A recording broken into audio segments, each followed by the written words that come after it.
السلام علیکم ورحمۃ اللہ وبرکاتہ۔ الحمد للہ رب العالمین والصلاة والسلام علی رسولہ الکریم وعلی آلہ وصحبہ اجمعین ومن تبعہم بإحسان الی یوم الدین۔ فاعوذ باللہ السمیع العلیم من الشیطان الرجیم من ہمزہ ونفخہ ونفثہ بسم اللہ الرحمن الرحیم۔ میرے معزز اسلامی بھائیوں اور ساتھیوں، حاضرین و ناظرین، اس اللہ کا بہت کرم اور اس کا فضل ہے کہ جس کے توفیق کے ذریعہ سے ہم لوگ آج قرآن مجید کی تیسرے پارے کو مکمل کیا ہے۔ یہ اللہ کی شان دیکھیے، چلتے ہوئے بڑی اسپیڈ کے ساتھ چل رہے ہیں۔ پہلا ختم، دوسرا ختم، تیسرا بھی ختم، بڑی اسپیڈ کے ساتھ چلے جا رہے ہیں۔ اس کے بارے میں ایک بار ہم لوگوں کو تنہائی میں بیٹھ کر سوچنے کی ضرورت ہے کہ ہم کہیں ایسا تو نہیں کہ بہت نیکیوں کو کھو جا رہے ہیں، معمولی سی آرام کے لیے، 1 گھنٹے کی آرام کے واسطے ہم آخرت کی جو ہمیشگی کی آرام ہے اس کو تو کہیں کھو نہیں دے رہے ہیں۔ اسلامی بھائیوں، آج کے پارے میں، تیسرے پارے میں بڑی ساری بنیادی باتیں بیان کی گئی ہیں۔ آئیے اسپیڈ سے کچھ باتیں آپ لوگوں کے حوالے کیے دیتے ہیں۔ قرآن مجید کی سورہ بقرہ کی آخری حصہ تیسرے پارے میں ہے، اور اس کے بعد اس کے دوسرے حصے میں سورہ آل عمران کی شروعاتی حصہ ہے۔ اللہ تبارک و تعالی نے آج کی اس تلاوت کے اندر ایک بڑی جامع ترین آیات ہیں جو ہم سب کے بیچ میں، ہمارے کانوں سے اور ہمارے دلوں کے بیچ سے یہ آیات گزری ہیں، اور وہ کیا ہے؟ آیت الکرسی۔ سارے لوگوں کو یاد ہے۔ اچھا یہ بتائیے، اگر آپ لوگ پڑھتے ہیں اور پڑھنا بھی چاہیے، آیت الکرسی کے اندر ہماری بہنیں، ہمارے بھائی، ہمارے دوست احباب، ہر آدمی ہر فرض نماز کے بعد ایک بار پڑھتے ہیں۔ یہ اور بات ہے کہ صبح شام کے اذکار میں پڑھتے ہیں، اس میں اللہ رب العالمین کا کئی مرتبہ نام آئے ہیں، لیکن اس آیت الکرسی کے اندر اللہ رب العالمین نے اپنا نام کئی مرتبہ گنایا ہے۔ آپ کو پتہ ہے؟ کسی کو پتہ ہے کتنے مرتبہ؟ جیسے سورہ فاتحہ ہم پڑھتے ہیں، بعض لوگوں کو 7 آیتیں معلوم ہے، بعض لوگوں کو 7 ہے کہ 70 ہے، معلوم ہی نہیں۔ ویسے ہی آیت الکرسی کے اندر ہر آدمی پڑھتا ہے، ہر آدمی پڑھتا ہے، لیڈیز میں، جینٹس میں، بچے، جوان، بوڑھے، ہر شخص۔ میں آپ کو بتاؤں، اللہ تبارک و تعالی نے اس آیت مبارکہ کے اندر 17 مرتبہ اپنا نام ذکر کرا ہے۔ کتنے مرتبہ؟ 17 ٹائم۔ اللہ، کیا خوبی رہی ہوگی، کیا خاصیت رہی ہوگی کہ اللہ رب العالمین نے اس ایک آیت کے اندر اتنے مرتبہ اپنا نام ذکر کیا ہو۔ اسی لیے اس کی بہت بڑی فضیلت ہے، اس کی اتنی بڑی فضیلت ہے، اللہ رب العالمین نے اس آیت مبارکہ کے اندر فرمایا کہ جو آدمی ہر فرض نماز کے بعد پڑھتا ہے، صرف اور صرف اس آدمی کو ایک ہی چیز جنت میں جانے سے آڑے ہے، اور وہ کیا ہے؟ موت۔ اللہ اکبر۔ آدمی مرے گا، سیدھے جنت میں جائے گا انشاءاللہ۔ تو ہم یہ دعا کریں گے کہ اللہ تعالی ہم سب کو اس کی توفیق عطا فرما میرے بھائی۔ بہت بڑی چیز ہے، بہت بڑی نعمت ہے دوستو۔ یہ دنیا ہی سب کچھ نہیں سمجھ لینا۔ ایک ایک نیکی کے لیے انسان کو پانی کی آنسو نہیں، خون کا آنسو روئے گا، لیکن کوئی فائدہ ایک نیکی بھی نہیں دے گا۔ اور اس کی اور ایک فضیلت ہے کہ جو آدمی اس کو سوتے وقت پڑھ کر کے سوئے گا، شیطان اس کے قریب نہیں آئے گا۔ اللہ تبارک و تعالیٰ اس کے پاس ایک ایسا فرشتہ مقرر کر دیتا جو اس آدمی کے پاس شیطان نہیں آ سکتا۔ اس سورت کے اندر، اس آیت کے اندر اور ایک فضیلت ہے، اگر کوئی آدمی اس سورت کو، اس آیت مبارکہ کو، آیت الکرسی کو کسی ایسے گودام میں جہاں پر مال کا اسٹاک ہے وہاں پڑھتا ہے، تو اس کے مال کے اوپر شیطان کا حملہ ہونے اللہ نہیں دے گا، اللہ حملہ ہونے نہیں دے گا۔ کتنی بڑی چیز ہے۔ اور اسی طرح سے ہم جب آگے چلتے ہیں تو اللہ تبارک و تعالیٰ نے اس کی خوبی بیان کرتے ہوئے، اسلام کی خوبی بیان کرتے ہوئے یہ کہا ہے کہ دین اسلام کے اندر کسی پر زور و زبردستی نہیں۔ کسی کو آپ زبردستی کلمہ پڑھانا چاہیں گے، اللہ نے کہا نہیں، ایسا نہیں کرنا۔ دین اور اسلام کا نام ہے امن، اطمینان، پیسفل۔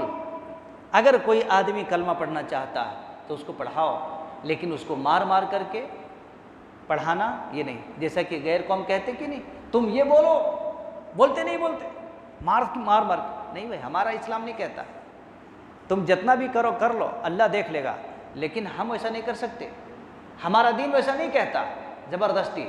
لیکن ہاں، اسلام لانے کے بعد ایک مسلمان پر اسلام کی جو قوانین ہیں اگر اس پر عمل نہیں کرتا ہے تو وہ مجرم ہے، بہت بڑا مجرم ہے وہ۔ اسلام لانے کے بعد، اسلام قبول کرنے کے بعد ایک مسلمان کے اوپر کچھ قوانین، کچھ اصول اللہ نے رکھا ہے، اگر اس پر عمل نہیں کرتا تو مجرم ہے۔ اللہ تبارک و تعالیٰ نے اس کے بارے فرمایا۔ اسی طریقے سے اللہ تبارک و تعالیٰ نے چلتے ہوئے قرآن مجید کے اندر 5 واقعات کو بیان فرمایا ہے، یکے بعد دیگرے 5 واقعات کو۔ حضرت ابراہیم علیہ السلام کا ایک واقعہ بیان فرمایا اللہ نے نمرود کے سلسلے میں۔ ایک زمانے میں کیسا تھا، نمرود اپنے آپ کو لوگوں کو کہتا تھا مجھے اللہ کہو، اللہ کہلواتا تھا، جی اللہ کہلواتا تھا، رب میں بھی مارتا ہوں، میں بھی زندہ کرتا ہوں۔ یہ حضرت ابراہیم علیہ السلام نے نمرود کے پورے تخت کو ہلا کر کے رکھ دیا تھا، ہلا کر کے رکھ دیا تھا۔ میرے بھائی یہ بہت بڑی چیز ہے۔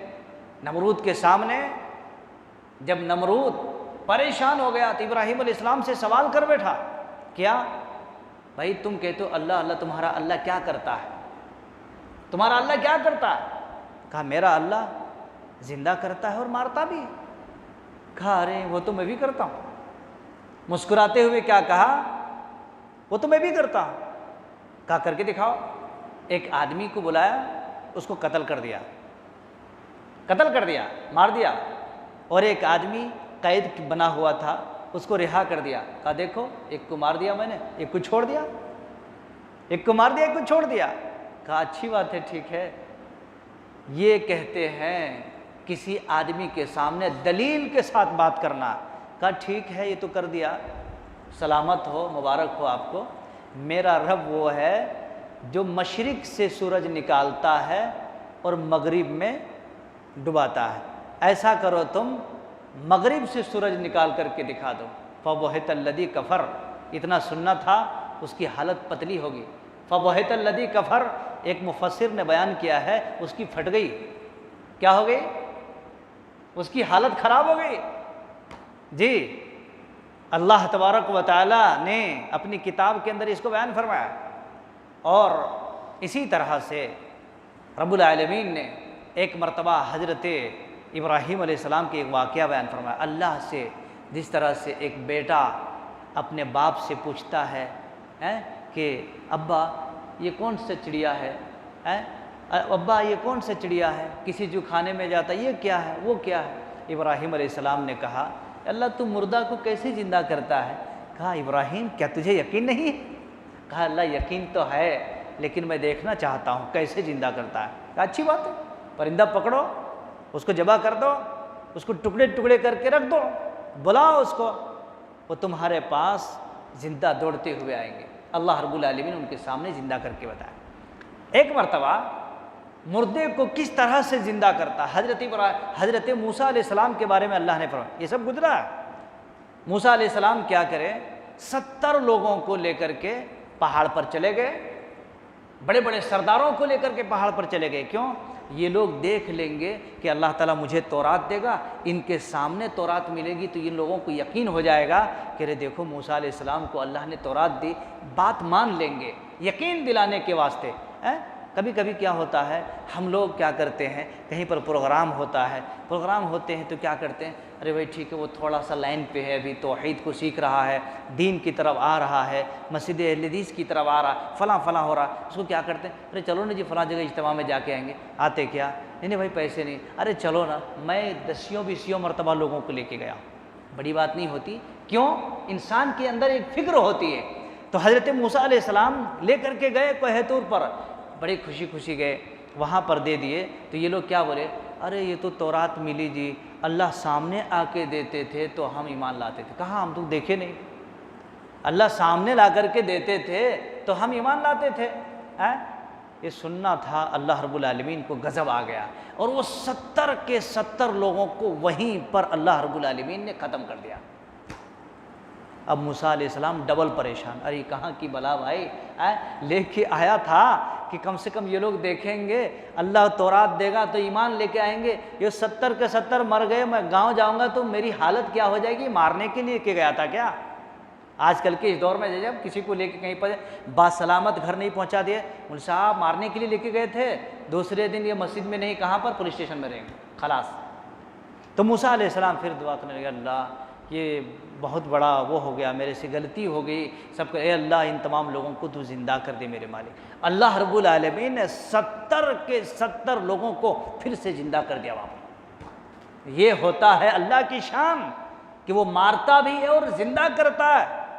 نمرود نے کہا تھا کہ میں بھی زندہ کرتا ہوں، اللہ رب العالمین نے ان لوگوں کو زندہ کر کے۔ اس طرح سے کئی سارے واقعے اللہ رب العالمین نے قرآن مجید کے اندر جو ہے بیان فرمایا ہے۔ میرے بھائیو، سورہ بقرہ کی اختتامی 2 آیتیں ایسی ہیں جو اللہ تبارک و تعالیٰ نے حدیث کے اندر بیان کیا ہے، اللہ کے نبی صلی اللہ علیہ وسلم، کہ یہ 2 آیتیں ایسی ہیں جو زمین اور آسمان کو پیدا کرنے سے 2000 سال پہلے اللہ تبارک و تعالیٰ نے اس کو رکھا تھا۔ 2000 سال پہلے آسمان اور زمین کتنے سال پہلے بنے؟ اس سے 2000 سال پہلے۔ کتنی بڑی مبارک بات ہے۔ اسی لیے کہا گیا ہے جو آدمی سورہ بقرہ کی آخری 2 آیتیں لگاتار 3 دن تک اپنے گھروں میں پڑھتے تو اس گھر سے شیطان پیشاب کر لیتے ہوئے بھاگ جاتا ہے، اور اکثر لوگوں کو یاد بھی نہیں۔ آمن الرسول سے لے کر آخر تک یاد کرو۔ میرے بھائیوں، اگر اللہ نے زندہ دل دیا ہے، آپ کے لیے سینے میں کچھ یقین ہے، آپ کا دل زندہ ہے، تو اس زندہ رب کی آیات کو یاد کرو اور اس کو آپ اپنے گھروں میں پڑھو۔ کسی کی کرتا پجامے کھینچنے کی ضرورت نہیں پڑے گی، آپ الحمدللہ اپنے گھر کا علاج اور اپنے گھر کا اصلاح آپ خود کریں گے، کہیں پر جانے کی ضرورت نہیں۔ تو اللہ تبارک و تعالیٰ نے اتنا پاورفل ہتھیار دیا ہے مسلمانوں کے لیے، لیکن مسلمانوں تم کہاں سو رہے ہو، کدھر جا رہے ہو؟ جاگو، اس قرآن مجید کی ان تمام چیزوں کو اپنے سینے میں بیٹھاؤ۔ اللہ رب العالمین نے اتنا بڑا ہتھیار دیا۔ اسی طرح سے سورہ آل عمران کے ابتدائی حصے میں اللہ تبارک و تعالیٰ نے صدقہ اور خیرات کرنے کی بے انتہا فضائل، کئی فضیلتیں بیان فرمائے صدقہ اور خیرات کے لیے۔ سورہ آل عمران کے اندر اللہ تبارک و تعالیٰ نے ایک پورے خاندان کا تذکرہ فرمایا ہے۔ عمران کا تذکرہ ہے۔ اور عمران کون ہے؟ یہ حضرت مریم کے باپ ہیں۔ عمران کون ہیں؟ حضرت عیسیٰ علیہ السلام کے نانا ہیں، حضرت زکریا علیہ السلام کے نانا میں سے ہیں۔ اللہ تبارک و تعالیٰ نے ان تمام لوگوں کا تذکرہ اس میں بیان فرمایا ہے۔ اللہ اکبر، ایک خاندانی تذکرہ ہے، اسی لیے اس کو آل عمران کہتے ہیں۔ عمران کے خاندان والے، عمران کے آل والے، ان کی ایک فیملی کو اللہ رب العالمین نے بیان فرمایا ہے۔ اور صدقہ کا فضیلت، صدقہ کرنے کے اہمیت، صدقہ کے ذریعہ سے انسان کی زندگی کے اندر اس کی جو ہے ایک رونق آتی ہے، صدقہ کے ذریعہ سے دینی اور دنیاوی جو فائدے ہیں وہ بھی۔ اور صدقہ آدمی اسی کو کہتے ہیں جو اس کے دروازے پہ آ کر کے دستک دیتے ہیں، اماں 10 روپے دے دو نا، بیٹا 5 روپے دے دو، اس کو آدمی سمجھتے کہ وہ مانگنے والے۔ نہیں، صدقہ ہر اس آدمی کو آپ دے سکتے ہیں، اور بہتر صدقہ وہ ہے، مفسرین نے لکھا ہے کہ جو آدمی آپ سے مانگتا نہیں ہے لیکن آپ کو پتہ ہے کہ وہ دین کا، اسلام کا داعی اور تبلیغ، اسلام کے نشر و اشاعت کرتا ہے، اسلام کے دعوت کا پیغام لوگوں تک پہنچاتا ہے، آپ اس کو بھی دیں تاکہ اس کے ذریعہ سے وہ آدمی ان غربا اور مساکین تک وہ کام کر سکے۔ تو میرے بھائیوں، اللہ تبارک و تعالیٰ نے اس طرح ان آیتوں کے اندر بنیادی بہت ساری باتیں بیان فرمائے۔ چلیے اللہ رب العالمین سے ہم دعا کرتے ہیں کہ مولا کریم پاک پروردگار آپ کو، ہم کو اور ہم تمام بھائیوں کو، دوست احباب کو، رب ذوالجلال والاکرام جو بھی باتیں ہم سنتے ہیں اور ہم ان باتوں کو ہمارے کانوں کے حوالے ہوتے ہیں، اللہ تبارک و تعالیٰ اس کو اپنے سینے میں بسانے کے ساتھ ساتھ عملی اور پریکٹیکل ان تمام چیزوں پر عمل کرنے کی توفیق نصیب عطا فرما۔ رب ذوالجلال والاکرام ہم تمام بھائیوں کو اور بہنوں کو جو مسجد ابو عبیدہ بن جراح کے اندر شرکت فرماتے ہیں، اللہ تبارک و تعالی ہم تمام لوگوں کو جنت الفردوس میں ایسے ہی بیٹھنے اور جمع ہونے کی توفیق نصیب عطا فرما۔ اللہ تبارک و تعالی ہم تمام بھائیوں کی گناہوں کو معاف فرما دے۔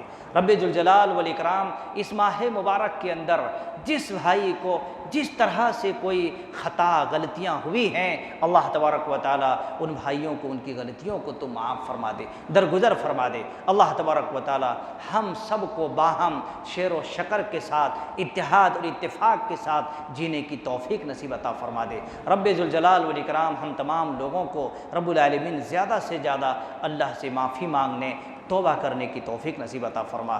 رب العالمین ہم سب کو دنیا میں عزت نصیب عطا فرما اور مرنے کے بعد جنت الفردوس کے اندر جگہ نصیب عطا فرما۔ وأقول قولي هذا واستغفر الله لي ولكم ولسائر المسلمين وآخر دعوانا الحمد لله رب العالمين والسلام عليكم ورحمة الله وبركاته۔